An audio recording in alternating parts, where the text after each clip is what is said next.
بسم الله الرحمن الرحيم نحمده ونصلي ونسلم على رسوله الكريم أما بعد فأعوذ بالله من الشيطان الرجيم بسم الله الرحمن الرحيم ربنا آتنا من لدنك رحمة وهيئ لنا من أمرنا رشدا صدق الله العظيم الحمد للہ اللہ کا فضل و کرم اور احسان ہے کہ ایک مرتبہ پھر اللہ تعالیٰ نے آپ کے سامنے قرآن مجید کی ایک دعا پیش کرنے کا موقع نصیب فرمایا۔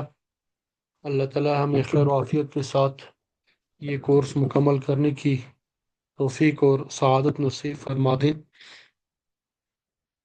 تو اس دعا کا ترجمہ اور تفسیر جو ہے وہ آپ کے سامنے بیان کریں گے۔ ربنا، اے ہمارے رب، اے ہمارے پروردگار، آتنا، تو دے ہمیں، عطا فرما دے ہمیں، من لدن کا اپنی طرف سے، رحمتاً کوئی رحمت، وہیئ لنا، اور ہیئ مہیا فرما دے، تیار فرما لیجیے گا، لنا ہمارے لیے، من امرنا ہمارے معاملے میں، رشدا کوئی رہنمائی۔ اور ربنا آتنا من لدنک رحمہ، اے ہمارے پروردگار، ہمیں اپنا خاص ہمیں خاص اپنی جانب سے رحمت عطا فرما دیجیے۔ وَهَيِّئْ لَنَا مِنْ أَمْرِنَا رَشَدًا، اور ہمارے معاملات میں جو راستہ بھلائی کا ہو وہ ہمارے لیے تیار کر دیجیے، وہ ہمارے لیے مہیا فرما دیجیے۔ تو یہ ترجمہ ہے اس دعا کا، اور یہ دعا سورہ کہف میں آئی ہے، آیت نمبر 10 میں، اور یہ اصحاب کہف کی مانگی ہوئی دعا ہے۔ اور اصحاب کہف آپ کو معلوم ہے کہ وہ حضرات تھے جن کو اللہ تعالیٰ نے اپنی قدرت اور رحمت کی ایک نشانی بنایا تھا۔ کہف کا معنی ہوتا ہے غار، اصحاب کہف یعنی غار والے۔ ان کا واقعہ روایات میں یہ آیا ہے کہ عیسیٰ علیہ السلام کے آسمان پر اٹھائے جانے کے بعد آپ کے متبعین تھوڑی تعداد میں رہ گئے تھے، اور رفتہ رفتہ ان پہ مختلف بادشاہوں کا تسلط ہوتا رہا۔ انہیں اپنے ایمان کی وجہ سے بہت دکھ اور تکلیفیں اٹھانی پڑی۔ کبھی ایک بادشاہ ان پہ مسلط ہو گیا، کبھی دوسرا بادشاہ ان پہ مسلط ہو گیا، یہاں تک کہ رفتہ رفتہ ان کی تعداد بہت کم رہ گئی۔ یہ تقریباً تیسری صدی عیسوی کا واقعہ ہے کہ اس زمانے میں ایک بادشاہ ہوتا تھا جس کا نام دقیانوس بتایا جاتا ہے۔ آج بھی اس کی طرف نسبت کر کے پرانی چیزوں کو دقیانوسی کہا جاتا ہے، تو یہ اسی بادشاہ کی طرف نسبت کی جاتی ہے۔ تو وہ بادشاہ خود بت پرست تھا، جو لوگ بت پرستی سے باز رہتے ان پہ بہت زیادہ ظلم کرتا تھا۔ وہ لوگ شہر کے باہر ایک سالانہ جشن منایا کرتے تھے، میلہ منایا کرتے تھے۔ تو اس جشن میں بادشاہ اپنی تمام رعایا کے ساتھ جشن منانے کے لیے شہر سے باہر نکلا۔ وہاں پہ بڑے بڑے بت رکھے ہوئے تھے، سب کا یہ ارادہ تھا کہ وہ ان بتوں کی عبادت کریں گے۔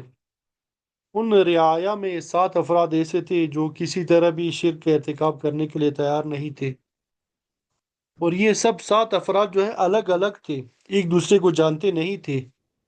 انہوں نے جب دیکھا کہ بادشاہ ہم پہ ظلم کر رہا ہے، ہمیں اس بات پہ آمادہ کر رہا ہے کہ ہم بت پرستی کریں، توحید کو چھوڑ دیں، تو ان میں سے ایک آدمی اس جگہ سے ہٹ کر کسی دوسری دور جگہ پہ جا کے بیٹھ گیا۔ اس کے بعد دوسرے صاحب بھی اسی طرح چھپ کر اس جگہ پہنچ گئے۔ اس کے بعد تیسرے صاحب بھی وہاں پہنچ گئے، پھر چوتھے، پھر پانچویں بھی پہنچ گئے۔ تو اس طرح کل 7 افراد جمع ہو گئے،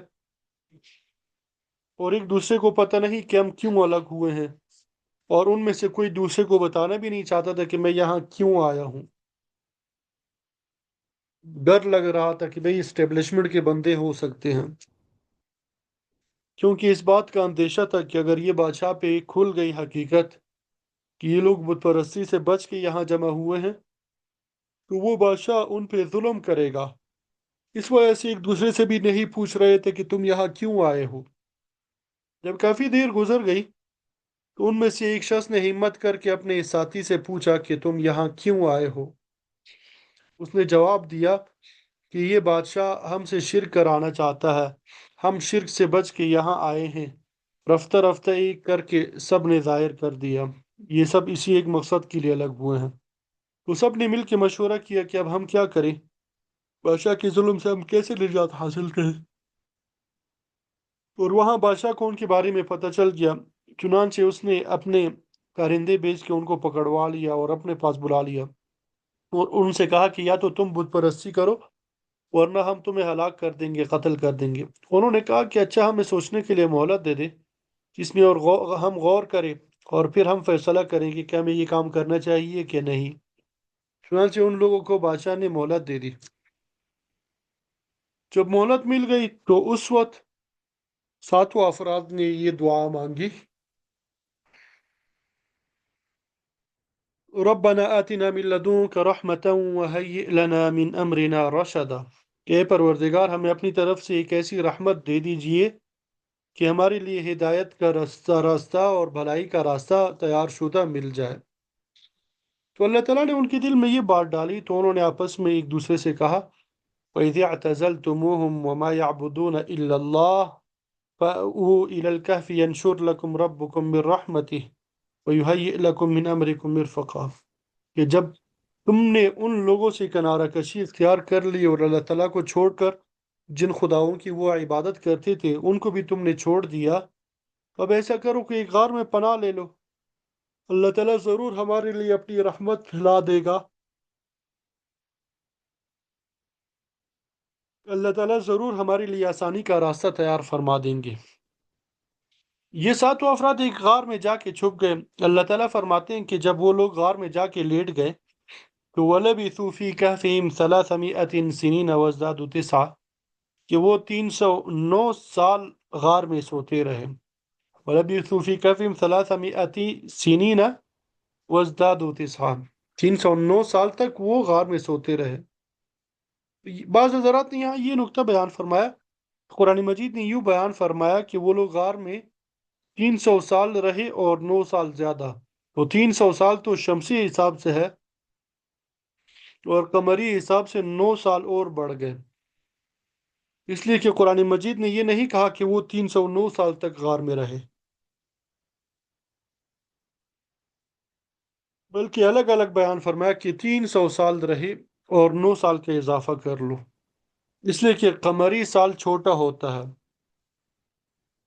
ہر 100 سال پہ 3 سال قمری کے حساب میں بڑھ جاتے ہیں، ٹھیک ہے؟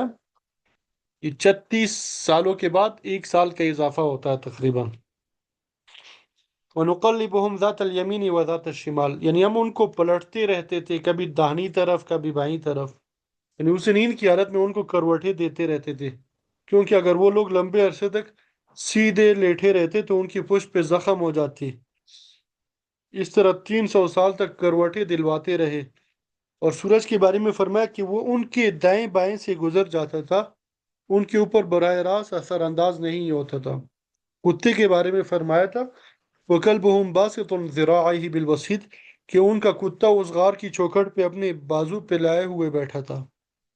ایک ڈاکٹر نے لکھا کہ یہ جو قرآن مجید میں ہے کہ ہم ان اصحاب کہف کو دائیں اور بائیں کروٹ دیا کرتے تھے، کسی آدمی کو زندہ رکھنے کے لیے طبی اعتبار سے یہ ضروری ہے کہ اس کو بار بار دائیں بائیں کروٹ دلواتے رہے، اس لیے کہ اگر وہ سیدھا لیٹا رہے گا تو اس کی پیٹھ پہ زخم ہو جائیں گی، لیکن کتے کے بارے میں یہ نہیں آیا کہ اس کو کروٹیں دلاتے رہے، بلکہ وہ چھوکٹ پہ بازو پہ لائے ہوئے 300 سال تک بیٹھا رہا۔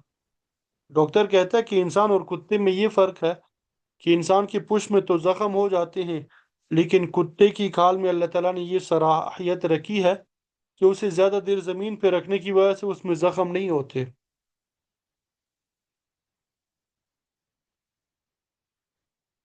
آگے پھر اللہ تعالیٰ نے ان کا نقشہ کھینچتے ہوئے فرمایا لَوِ اطَّلَعْتَ عَلَيْهِمْ لَوَلَّيْتَ مِنْهُمْ فِرَارًا وَلَمُلِئْتَ مِنْهُمْ رُعْبًا، کہ اگر تم ان کو اس حالت میں دیکھتے جس حالت میں وہ سوئے ہوئے تھے اور کتا ان کی دہلیز پہ بیٹھا ہوا تھا، تو وہ اتنا خوفناک منظر تھا کہ تم وہاں سے بھاگ کھڑے ہوتے، تمہارے دل پر اس کا رعب طاری ہو جاتا۔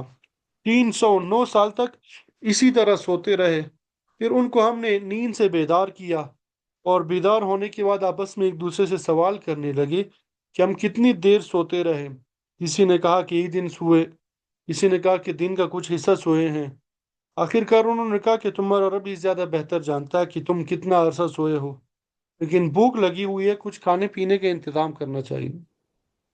ان کے پاس کچھ سکے تھے، ان میں سے ایک نے کہا کہ کسی کو چاندی کے یہ سکے دے کے شہر بھیجو تاکہ وہ جا کے یہ دیکھے کہ کون سا کھانا حلال ہے، کیونکہ ان کے خیال میں شہر کے لوگ بت پرست تھے، اس لیے جانے والے سے کہا کہ حلال کھانا تلاش کرو۔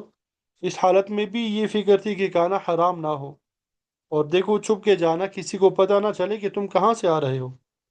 تو بہرحال جب ایک شخص جو ہے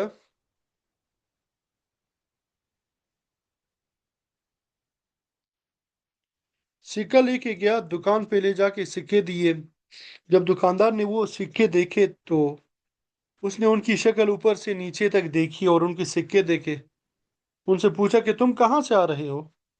اس نے کہا کہ میں نے کھانا خریدنے کے لیے سکے لے کے آیا ہوں۔ دکاندار نے کہا کہ یہ 300 سال پرانے سکے ہیں اور یہ سکے اب نہیں چلتے۔ دکاندار کی بات سن کے ان کے احساس ہوا کہ ہم 300 سال تک غار میں پڑے سوتے رہے۔ دکاندار نے پوچھا کہ تمہارے پاس یہ سکے کہاں سے آئے؟ تو انہوں نے پوری تفصیل بتائی کہ ایک ظالم بادشاہ بت پرست تھا، اس کے ظلم سے بچنے کے لیے ہم غار میں جا کے سو گئے تھے۔ اس دکاندار نے بتایا کہ اللہ کا شکر ہے کہ اب وہ ظالم بادشاہ وغیرہ سب ختم ہو گیا ہے، اب اچھے لوگ آ گئے ہیں، اب کوئی ظلم کرنے والا نہیں ہے، اب تم آرام سے رہو، آرام سے کھاؤ پیو۔ تو اللہ تعالیٰ نے یہ قصہ سورہ کہف میں بیان فرمایا۔ اللہ تعالیٰ نے اس قصے کا آغاز ان الفاظ سے کیا: ام حسبت ان اصحاب الكهف والرقیم كانوا من آیاتنا عجبا اذ اوى الفتية الى الكهف فقالوا ربنا آتنا من لدنك رحمة وهيئ لنا من امرنا رشدا۔ کیا تمہارا یہ خیال ہے کہ غار اور قیم والے لوگ ہماری نشانیوں میں سے کچھ زیادہ عجیب چیز تھے؟ یہ اس وقت کا ذکر ہے جب ان نوجوانوں نے غار میں پناہ لی تھی اور اللہ تعالیٰ سے دعا کرتے ہوئے کہا تھا کہ اے اللہ، ہمارے پروردگار، ہم پر خاص اپنے پاس سے رحمت نازل فرمائے اور ہماری اس صورتحال میں ہمارے لیے بلائی کا راستہ مہیا فرما دیجیے۔ تو ان آیات میں وہ دعا بھی مذکور ہے جو اصحاب کہف نے مانگی تھی۔ قرآن مجید میں جتنی دعائیں ہیں ان میں سب جگہ یا تو رب کے الفاظ ہے یا ربنا کے الفاظ آئے ہیں۔ کسی جگہ اللہم کے الفاظ مجھے یاد نہیں ہے کہ کہیں آئے ہوں۔ تو اس کے ذریعے یہ طریقہ سکھایا کہ جب اللہ تعالیٰ کو پکارو تو ان الفاظ سے پکارو کہ اے میرے پروردگار، اے ہمارے پروردگار۔ یہی اللہ تعالیٰ کی صفت ربوبیت ہے، پالنے والا، پرورش کرنے والا۔ دیکھیے جب کسی سے خطاب کیا جاتا ہے تو ایک طریقہ خطاب کا یہ ہے کہ اس کا نام لیا جائے کہ اے فلاں۔ دوسرا طریقہ یہ ہے کہ اس سے جو رشتہ ہے اس رشتے کا حوالہ دے کے خطاب کیا جائے۔ مثلا باپ اپنے بیٹے کو اس کے نام سے پکارے تو اس میں اتنا مزہ نہیں، لیکن باپ اگر لفظ بیٹا کہہ کے پکارے تو اس کے اندر ایک اپنائیت اور ایک پیار ہے، اس رشتے کا حوالہ دیا جا رہا ہے جو اس کے ساتھ ہے۔ اسی طرح اگر بیٹا اپنے باپ کو ابا جان کے الفاظ سے پکارے تو اس میں زیادہ پیار ہے۔ علامہ شبیر احمد عثمانی صاحب رحمۃ اللہ علیہ، ہمارے استاد جی فرماتے ہیں کہ وہ ایک مرتبہ ہمارے گھر تشریف لایا کرتے، وہ اکثر ان کے گھر تشریف لے جاتے تھے مفتی تقی عثمانی صاحب کے ہاں۔ وہ فرماتے ہیں کہ اس زمانے میں ہم بچے تھے، ہماری دادی کو وہ ممانی کہتے تھے، اور ہماری دادی جو ہے علامہ کو بیٹا کہہ کے خطاب کرتی تھی۔ وہ فرمایا کرتے تھے کہ میں یہاں کسی اور مقصد سے تو آتا ہی ہوں، اور یہ لفظ بیٹا سننے کے لیے بھی آتا ہوں، کیونکہ دنیا میں مجھے بیٹا کہہ کے پکارنے والا کوئی نہیں ہے۔ اس لیے کہ اس لفظ میں جو اپنائیت ہے، اس میں جو لطف ہے، وہ علامہ اور شیخ الاسلام کے لفظ میں نہیں ہے۔ تو مخاطب سے جو رشتہ ہوتا ہے، اگر اس رشتے کے حوالے سے خطاب کیا جائے اس میں اپنائیت ہے۔ اس لیے اللہ تعالیٰ فرما رہے ہیں کہ جب تم مجھ سے کچھ مانگو تو اس رشتے کا حوالہ دے کے مانگو جو میرا تمہارے ساتھ ہے۔ وہ رشتہ یہ ہے کہ میں تمہارا رب ہوں، تمہارا پروردگار ہوں، میں تمہیں پالنے پوسنے والا ہوں، ربنا کہہ کے پکارو۔ اس لیے اس دعا میں بھی اصحاب کہف نے ربنا کہہ کے پکارا۔ پھر آگے فرمایا آتنا من لدنک رحمہ، ہمیں رحمت عطا فرما دیجیے۔